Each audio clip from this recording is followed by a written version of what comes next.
Hey everybody, hope everybody's doing well and staying healthy. Uh, I guess everybody can hear me okay. If you can type one or two yeses in the chat, that will definitely help. So I'm not just sitting here talking to myself. Okay, cool. Thank you. Okay, awesome. Cool. Well, it's a pleasure to be with you all. It's an honor, and I appreciate John. I call him John because he's my buddy from college. Mr. Williams invited me to talk with you all. They have questions. I just did that to stop him real quick. I'm a friend from John's from Tennessee. I grew up in Tennessee, in Northeast Tennessee, in a small town called Elizabethton. I play trumpet and piano, and I went to school with John at East Tennessee State University, and I pursued a music education degree. Just to give you a little bit of background about myself so you know who's talking to you randomly here. And then after that, I moved to Texas to do a master's degree at the University of North Texas and studied jazz there. And after that, I joined a band called Snarky Puppy that started in North Texas. And then we started there, and we started touring a little bit while we were living in Texas. And shortly thereafter, guys in the band started moving to New York. And I moved to New York in 2010. I lived there for 10 years. And since March, I've been in Portugal, in the capital city called Lisbon. I live here with my girlfriend. And I've been here since, playing a handful of shows and teaching some music lessons and recording some things for some people here at home. And doing some meetings kind of like this. So that's just like a little nutshell of where I'm coming from Tennessee to Texas to New York and now in Portugal. And I play music full time. That's how I make my living. So like I said, I play trumpet and piano. I play keyboards, synthesizers. I produce for artists, and I also write music. So that's just a little bit of background about me. I know everybody probably has different backgrounds and different levels of interest in music here. So feel free to ask me any sort of questions. Feel free to chime in so I can know a little bit about your background and know where you guys are coming from, you guys and girls are coming from. And I'll do my best to answer that. They can be music related. They could be just professionally related, sort of college things, or what am I going to do now? Or like, what are you doing during COVID, or any kind of things like that. Just if anybody has anything, feel free to chime in. John, are you there? Yes, I am here. I can't hear you super well. It's still really glitchy. So. Oh, geez. I don't know. I think it might be the Wi-Fi that we're on. We're on the school Wi-Fi, and I think everybody else is on home. So you know how school Wi-Fi works. Yeah, maybe it's helpful if you just chat if you can hear me okay, then maybe it's good if you just chat in the chat box, because I really can't hear anything. Okay, yeah, it must be my connection. Okay, cool. All right, super awesome. Thank you for asking some questions. This will help things get going here. What artists am I involved with? Well, like I said, the band that I do the majority of my work with is a band called Snarky Puppy. And like I said, it's a band that started in Texas. We were all just students, and we just played together in school, and we sort of played around town. And then shortly after, guys started graduating from school, and we're just playing professionally around. The University of North Texas is in a town called Denton. And Denton is in North Texas, of course, and it's about 40 miles north of Dallas and Fort Worth. So a lot of people that go to school there also play professionally in the Dallas-Fort Worth area. There's a lot of churches there, a lot of people play in churches. There's also, of course, a lot of bars and nightclubs. A lot of people play sort of cover music, which is like pop music, top 40 music. and of course a lot of jazz gigs as well. So we were all sort of doing that to make money, and then we would go on the road and do these short little tours of like 2 weeks, and tour like through the Southeast, maybe like start in Texas and then go through like Louisiana, Mississippi, Alabama, and then on up through the East Coast a bit. And then we gradually started making our way further and further away from home, further away from home, going all the way up the East Coast, and then eventually into Canada. And then we would wrap around and go down through the Midwest and end up back in Texas. And we did this for a long time. And then eventually we had the chance to go to Europe.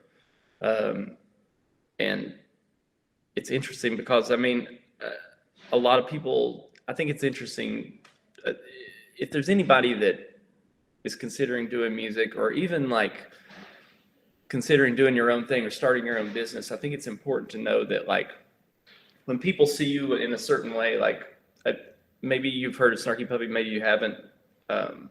In the music community, a lot of people know the band, and I think there's a lot of assumptions when you see a band that's sort of has some sort of notoriety, that there's like, oh wow, they're just famous, or they just became well known. But there was a lot of years, many years. The band started in 2004, and it probably wasn't until 2012 or 13 that the band started becoming more and more well known. So there was many years, almost 10 years of getting in a van and driving around and traveling and not making a lot of money.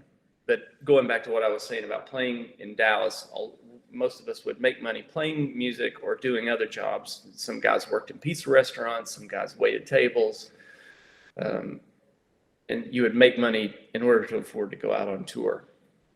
So it was many years of this and building this thing up over and over again from the ground up. And I think that's important to know if you're doing anything that's like starting from scratch and doing your own thing, if you're interested in starting your own business or having your own band, if you're into music, it's that there's a lot of building and a lot of patience and a lot of perseverance that has to happen in order to grow. And even the people that you might really be into, if you're not into jazz, if you're more into pop music, a lot of people that you see that are super famous online or otherwise, there was a lot of work that went into that. And it's like, oh, you see somebody and they're famous, like, wow, they came out of nowhere. But there was a lot of work that built up to that, and a lot of people around them that helped them sort of get to where they were. But I'm just going to answer a few more questions. I'm going to try not to ramble too much, so I'll try to keep everything short. James, what instrument do you enjoy playing the most? Well, I started piano and trumpet around the same time. I started in 6th grade. I started playing trumpet in beginning band, like most of you all probably did. And I started in 6th grade in junior high school. And I had a really fantastic band director. He was a great trombone player. And that was sort of my first inspiration. I was like, man, this guy can play so well. And I was like, I want to do that. And then I didn't really think that I was any good. And then I started trying out for like all region bands and all state bands and stuff like that. And did pretty well at tryouts, and sort of realized through this sort of competition-based sort of thing that, oh, okay, I'm on a decent level.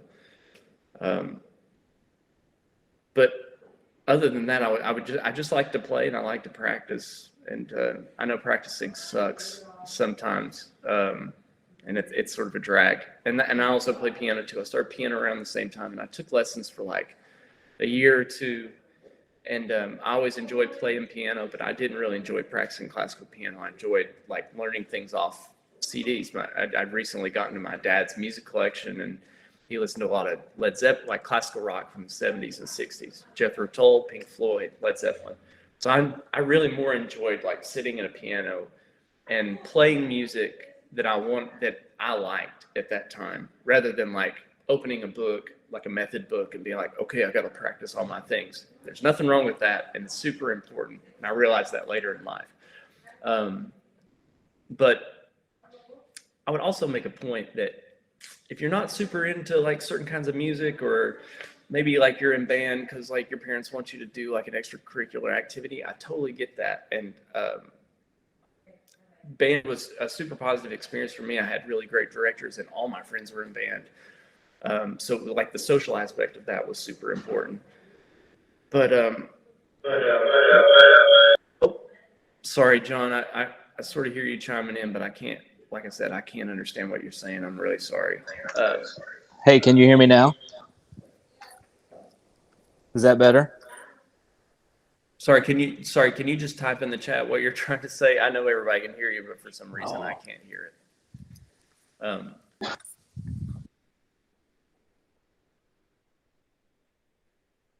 But anyway, while John's doing the chat, I just want to finish that thought of like, if there's any kind of music that appeals to you, don't feel like I often felt in school that I was like, oh, if I'm not learning this in school, then how can I learn it myself? But music is such a great way to like learn independently.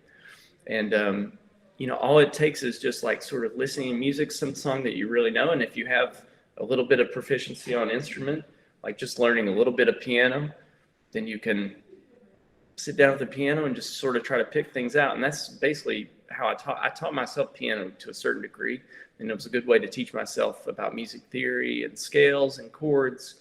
And in this process, sort of teach myself songs. Like my dad showed me Dark Side of the Moon by Pink Floyd when I was like in 7th grade. And I was like, changed my life. And I learned all the songs off that. And of course, with the internet, with YouTube, and you could look up chord sheets and everything, the path is like so much easier.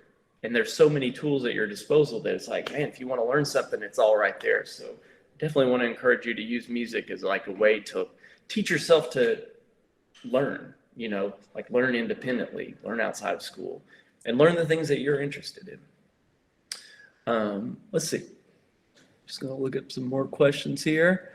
Did you ever want to do anything other than music?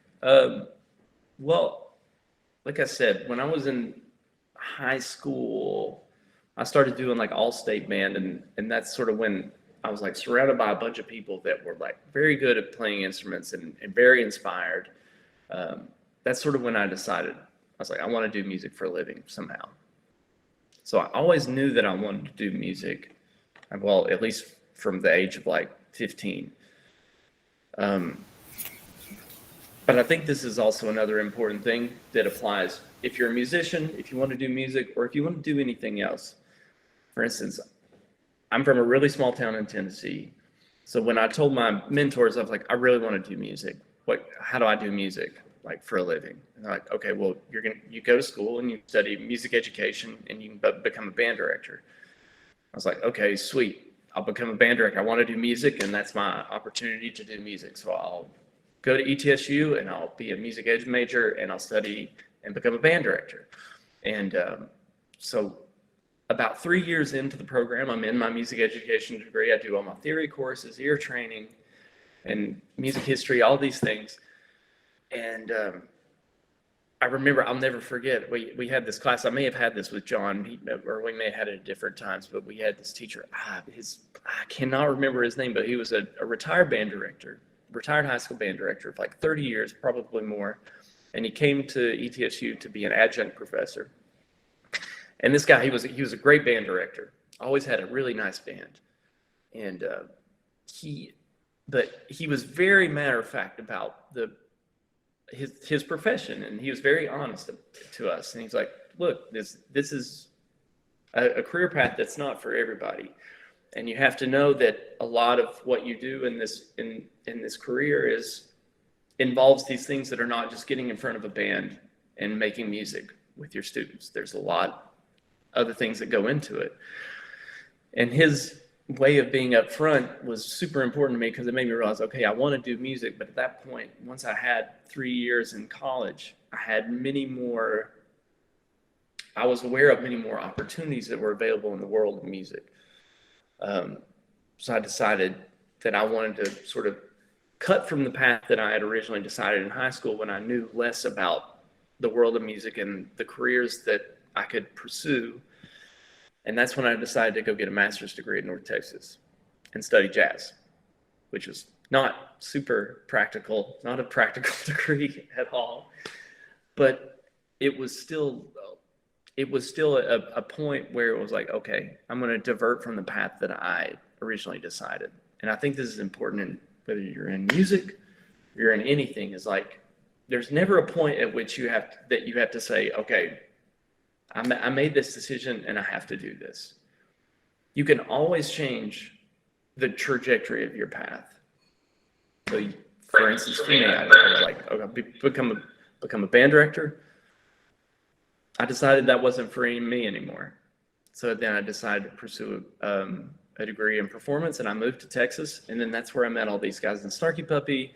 One thing led to another, and then I ended up on this completely different career path. So I think that's important, whether you want to do business, whether you want to become a doctor, whether you want to become an auto mechanic, whether you want to work at McDonald's, whatever you want to do. There's always a point where you can say, you know what, I don't want to do this anymore. Maybe this is not for me.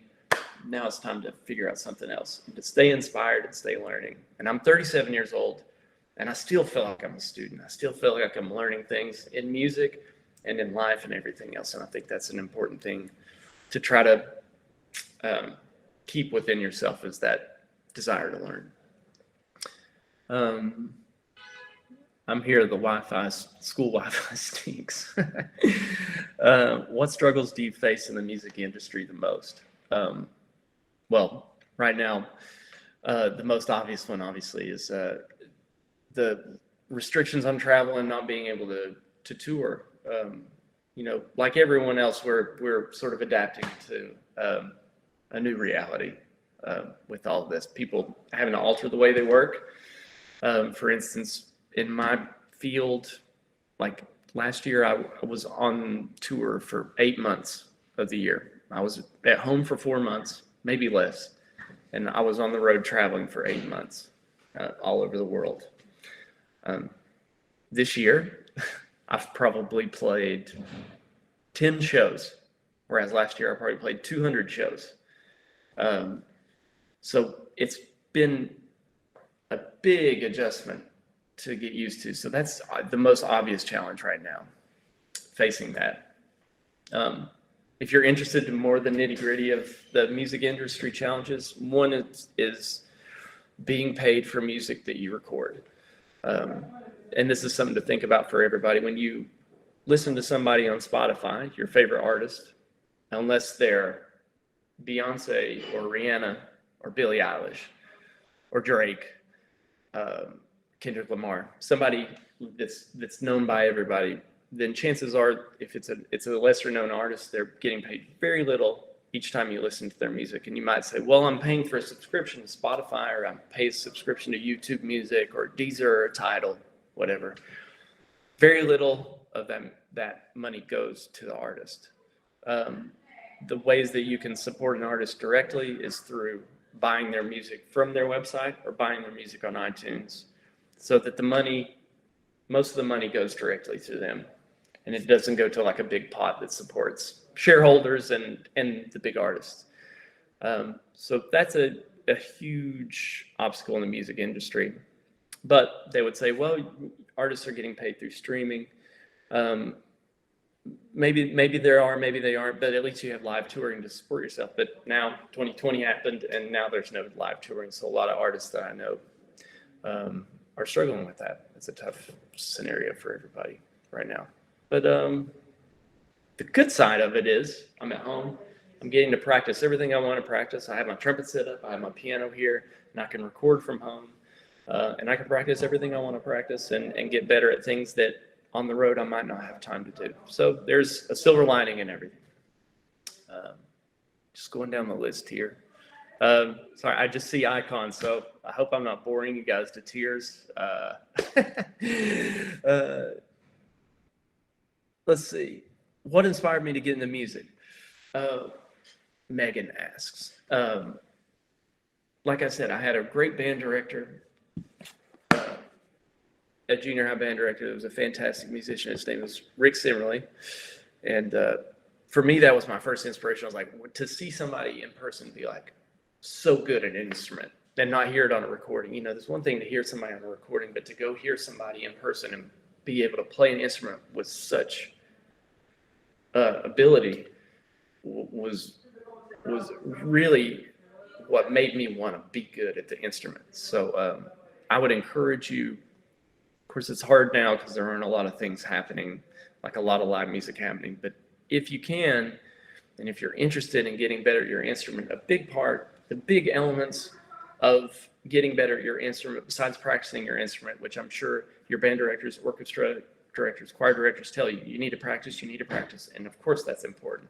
The other two big things I would say that are huge are you need to be listening to music. You need to know what your instrument is supposed to sound like.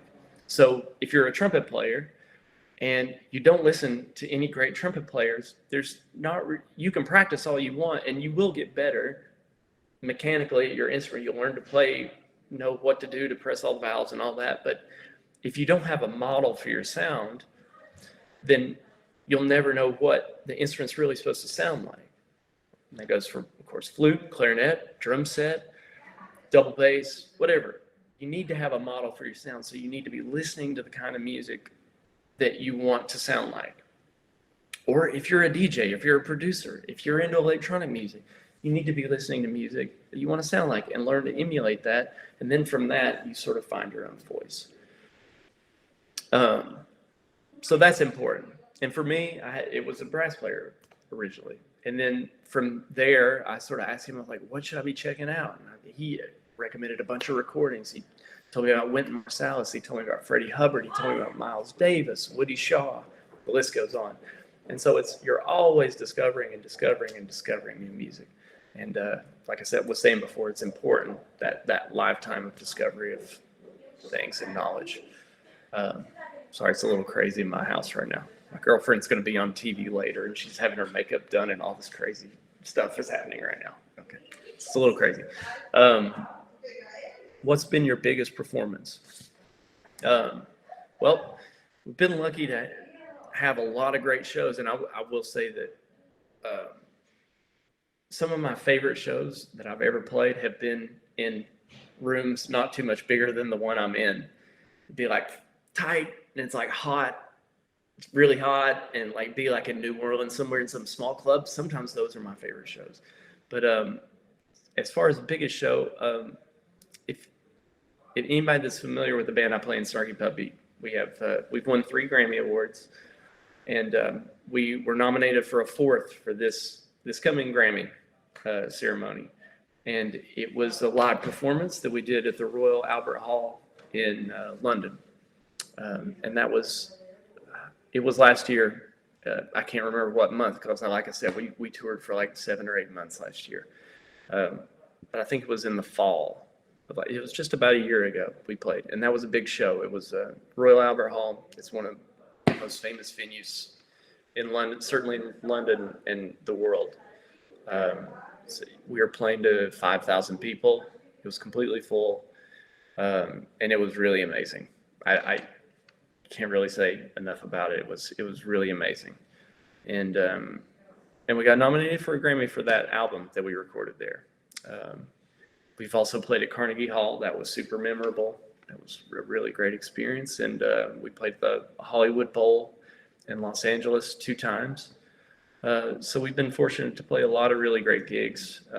Also played with other bands. I've played on a few talk shows and played on the Ellen Show, played on Jay Leno, played on Jimmy Kimmel's show, Good Morning America. So those are all like, of course, that's completely different because you're not playing to like necessarily a big audience that you can see, but you know that you're playing on TV to like millions of people.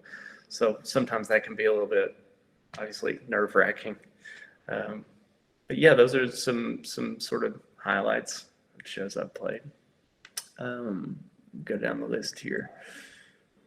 And John, just let me know if you guys need to split. I'm not really keeping track of time, so I'm just going to yak until. But I want to thank you guys for asking so many questions. I wasn't sure if anybody would ask any questions, so thank you all for all the great questions. Super awesome. What made me play trumpet over any other instrument? Well, I wanted to play drums, like a lot of people. I wanted to play drums. Of course, everybody wants to play drums. And my band director went to audition. He's like, "What do you want to play?" I was like, "I want to play drums." He's like, "No, you're not playing drums. We got enough drummers." So I'm like a closet drummer.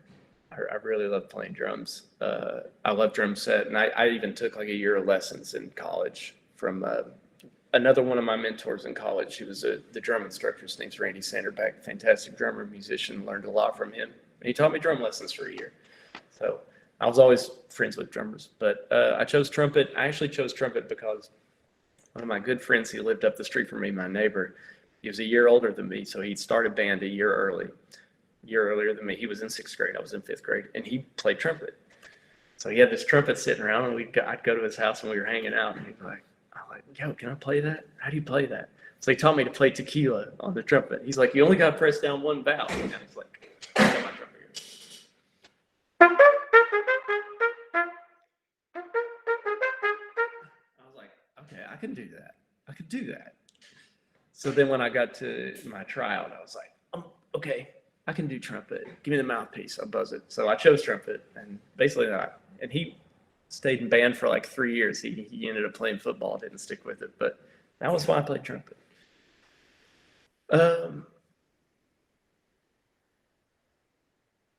How many people are in your band? Well, in Snarky Puppy, there's like about 20, there's a little over 20 guys, and not all 20 people are ever playing live on stage. But when we record, we're all together in the studio. We record our records together, all 20 of us. But when we tour, it's usually anywhere from 8 to 11 guys on stage traveling. So when we're traveling, it's the 11 guys, 8 to 11 guys in the band. And then usually we travel maybe with another smaller band to play before us, as we call it like a support act. And then we have our crew, which is almost nearly as big as the band. So when we're traveling on tour, there's usually about well over 20 people traveling on the road with us. We have 2 tour managers, we have 2 sound engineers, 1 or 2 lighting engineers, someone selling merch. So it's quite a big traveling. We have 2 tour buses, and they're packed. And yeah, it's like a big roving family just driving around in these tour buses and traveling and playing shows. So yeah, it's super fun. They're definitely like family. I come from a small family. I'm an only child, and my mom's still alive. So it's basically my mom and me. So but when I was growing up, it was me and my mom and my dad. So to go from that to like traveling with all of these people, it's like a huge family. It's like a second family. So yeah, they're my closest friends, and yeah, I miss them a lot. I'm used to them being around all the time. So now it's back to the way it was when I was a kid. It's like me and my girlfriend Gisela, and we're here at the house, 2 cats, and yeah, we're having fun. Anyway, let's see. Who's your biggest role model in the music industry? Wow, role model. I don't know. That's really hard to say. I definitely have a lot of idols, like trumpet players and piano players and musicians. But that's a funny way to ask that. Actually, and it's a great way to ask that. Who's your biggest role model in the music industry? I mean, there's certain, because you could answer that a number of ways. You could say, well, who's your favorite musician? But it's also, you could look at that question. It's like, who inspires you, like in a business sense? And wow, that's a really interesting question.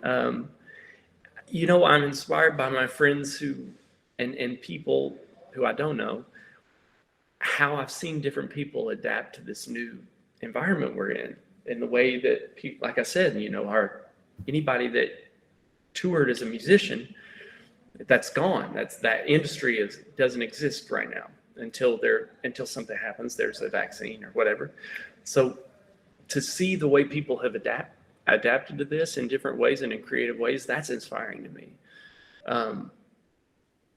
Yeah, a lot of my friends have started doing these live series, these live shows, and they're super great. And of course, everybody started doing these things. They're like, okay, well, we'll just do our thing online. We'll make concerts online. And like, some are great, but you don't really get the feeling that you're with somebody. It doesn't feel the same way. But some people have managed to do things in a really creative way. I have a friend named Michelle Willis, great singer-songwriter. She was on my old roommate before I moved to Lisbon, when I was living in New York, my roommate was Michelle, and she's super fantastic. She's so great. And she's been doing a thing every Monday night, and she's been doing, I think, for 6 or 7 months, every Monday night. And she calls it a piano bar. So she does some of her songs, her original songs, but she also does these nice covers of songs she's inspired by and requests that people make. And she's built it up. And like, even from like investing in, like, she'll get like a new camera or like a microphone, and like she has it all set up so when she comes on the camera, it looks like she's on a set of a TV. And like, that's so inspiring to me. So it's cool to see people like, it's easy to get discouraged in this environment. It's like, oh man, my whole thing is like the rug's been torn out from under me. Like, what do I do now? And some people have like taken it in stride, and they're like, you know what? I'm going to do a new thing, and I'm going to push through and persevere. So I would say that is super inspiring to me. Did you have any trouble learning oral skills? That's a great question too. Thank you for asking that, Logan. I would say when I was growing up and I first started in band, my strong thing, the thing that I felt like I could do the best was sight read music. And when you audition, at least in Tennessee, I don't know how it is there in Indiana, but when you're auditioning for like all region band or any sort of tryouts, like the most important element, the part that's weighed the most is the sight reading element. You have to bring it. When we used to audition, it was a prepared piece, and you had to play your scales, and then you had to sight read. So it's like 3 elements. The sight reading was 50% of your score, and then the other 2 elements were 25% each. So sight reading was always the biggest element, and I always did really well in sight reading. So that's what I always pride myself is that skill of sight reading. So I think as a result, I never developed my ear as well as because I always relied on my sight reading. Now, I went through school, went through college. Sight reading is a great skill to have, for sure. No question about it. When you're reading music, to be able to read something the first time at an acceptable level is a great skill to have, for sure. I went to North Texas. Again, I was studying there, and again, a big element of being able to succeed in that program was sight reading. So again, I did very well in North Texas because of the sight reading. Now, I say all that because when I got out of school, I could almost count on 2 hands the gigs that I've played where I've had to read music. Most of the gigs that I played involve someone sending you music. And when I say music, sending you recordings of music, and you're having to learn them by ear. So I'm like, wait, you don't have charts? You don't have music for me to read? And they're like, no, you just learn it off the recording. So I had to develop that skill of ear training more than I had ever had to use it in college. I never had to rely on that as much as I did professionally when it really counts. So I would say, when you ask me about having trouble learning oral skills, I would say I didn't focus on it early enough. I think if you're into music, especially if you consider yourself a sight reader like I did, always focus on the music. Music is something for listening, and your ears have to be trained in order to hear music and be able to basically do the equivalent of sight reading. When you're hearing something now, it's like someone plays something for you. You have to know it quickly and be able to play quickly.